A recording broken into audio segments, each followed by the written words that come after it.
స్వామి, ఎల్లుండి సోమవారం పొద్దున పెరుగన్నం తయారు చేసి ఇస్తాను.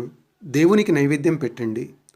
నిన్న రాత్రి 9:30 గంటల ప్రాంతంలో నేను వాళ్ళింటి దగ్గరకు పోయి ప్రసాదం తనకిస్తుండగా అంది మా ఇంటి ఎదురుగా ఉండే చలపతయ్య భార్య సుబ్బమ్మ.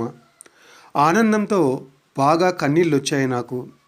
నువ్వు ఎందుకని ఎప్పుడు పడితే అప్పుడు పూజలు చేస్తావు అని ఆ మధ్య ఎప్పుడో నన్ను మందలించింది. నాకు బాగా కోపం వచ్చి, ఈ వారాలు వజ్రాలు క్యాలెండర్లు ఇవన్నీ మనం పెట్టుకున్నవే.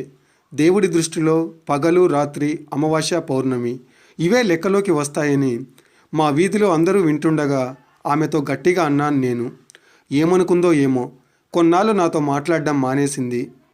అదేంటో, ఎవరు నాతో మాట్లాడకపోయినా అదో ఆనందం నాకు.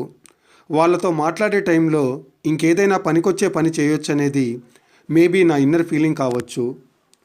కొన్నాళ్ళు పోయాక నేను అడగకపోయినా తనే వాళ్ళ పెరట్లో కాసిన తెల్లపూలను తీసుకొచ్చి ప్రతి శుక్రవారం పొద్దున నాకు ఇచ్చేది, మా ఇంటి ముందున్న దేవుళ్ళకి పెట్టమని. తన ఇంట్లో ఉన్న దేవుళ్ళ ఫోటోలకి గులాబీ పూలు పెట్టడం అంటే ఆమెకు బాగా ఇష్టం. నేను అప్పుడప్పుడు పొద్దున టీ కోసం కొత్త రోడ్డు మీదకు పోతున్నప్పుడు నన్ను చూసి నాకు కొన్ని గులాబీలు తెచ్చివు అనేది. నేను తీసుకొచ్చి ఇచ్చేవాడిని కానీ డబ్బులు అడిగేవాడిని కాను. మళ్ళీ తనే గుర్తు పెట్టుకొని నేను వద్దంటున్నా వినకుండా మా ఇంటి దగ్గరకు తీసుకొచ్చి ఇచ్చేది.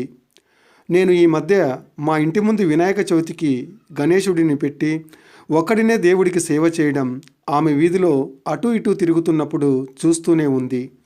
మా ఇంటి దగ్గరకు చుట్టుపక్కల వాళ్ళు వచ్చి నైవేద్యానికి డబ్బులు ఇవ్వడం, లేదంటే నైవేద్యం తయారు చేసుకొచ్చి ఇవ్వడాన్ని వాళ్ళ అరుగు మీద కూర్చొని ఆమె చూసింది.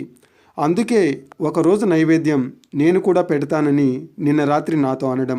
నాకు ఇష్టమైన వివేకానందుడు ఇలా అంటాడు, కల్మషం లేని మనసుతో నీకు వీలైనప్పుడే దేవుణ్ణి నీకు తోచిన విధంగా పూజించు. నిన్ను విమర్శించిన వాళ్ళే కొన్నాళ్ళకి నిన్ను అర్థం చేసుకుంటారు అని. ఈ వీడియో కనుక మీకు నచ్చినట్లయితే లైక్ చేయండి. మరిన్ని వీడియోల కోసం మా ఛానల్ని ఇప్పుడే సబ్స్క్రైబ్ చేసుకోండి. అలాగే నోటిఫికేషన్ల కోసం బెల్ సింబల్ పైన క్లిక్ చేయండి.